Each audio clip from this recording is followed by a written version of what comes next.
Seth Walder here alongside Manish Mehta. The 2-2 New York Jets are getting ready to face off against the undefeated Houston Texans. Earlier this week, Manish, the Jets learned they lost receiver Santonio Holmes for the season. How's Mark Sanchez going to fare without his number one target? Well, it's a devastating blow. Obviously, Sanchez was struggling even with Holmes in the lineup. He's completing a league-low 49% of his passes. Now he's going to have to do what he hasn't done to this point in his career, which is elevate the play of guys around him. He's got an unproven group with Chaz Schillens and Stephen Hill, if he plays, along with Jeremy Curley and Clyde Gates, who they just picked off the street a few weeks back. So it's going to be a daunting challenge, but I think that he is definitely going to have to raise the level of play of these receivers around him if the Jets have any chance to make any kind of headway in the passing game moving forward. Nobody wants to see Darrell and Tone and Dustin and Stephen Hill out, but at the same time, Kyle Wilson's not shying away from the opportunity. I know Chaz Schillens and Jeremy Curley and Clyde Gates, all those guys, they're not shying away. They're not backing down from any kind of challenge. So it's a good test for all of us, and myself included. So we got to elevate our play and make each other better, be accountable to each other, and be sharp.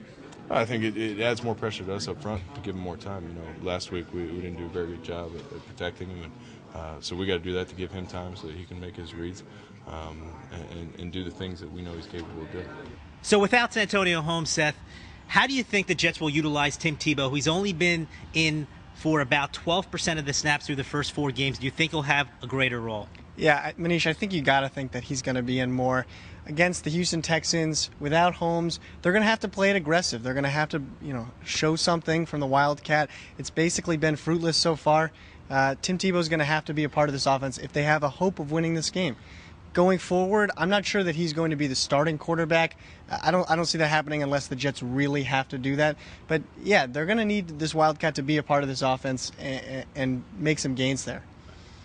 I'm just, ready and anxious for when my number's called to just try to help this team, and the same attitude I've had, the whole time, and when my number's called, just want to have competitive excellence to help these guys. Have you guys talked about that more at all? Or no, ma'am. Just whenever they ask me, so you never know. Manish, everyone's talking about how tough a game this is going to be against the Texans. How do you think it's going to work out? Well, the Jets are a mess right now. I don't think that's a secret, and they're going up against the wrong team at the wrong time. Now, I don't think there's necessarily a good time to face the Houston Texans, but this team, the Jets are reeling, and they're facing a team that's loaded on offense and defense. I think it's going to be difficult for the Jets to protect Mark Sanchez, especially going up against J.J. Watt.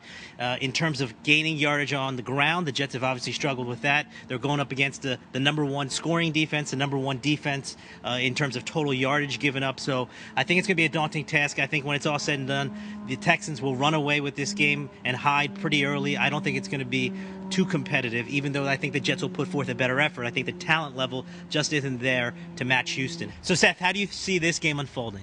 On the national stage in front of their home crowd, I think the Jets are going to put forth a better effort. They're going to respond to the criticism they've faced, but they're going to still come up short. I expect them to lose by about a touchdown. 24-17 is how I see it shaking out.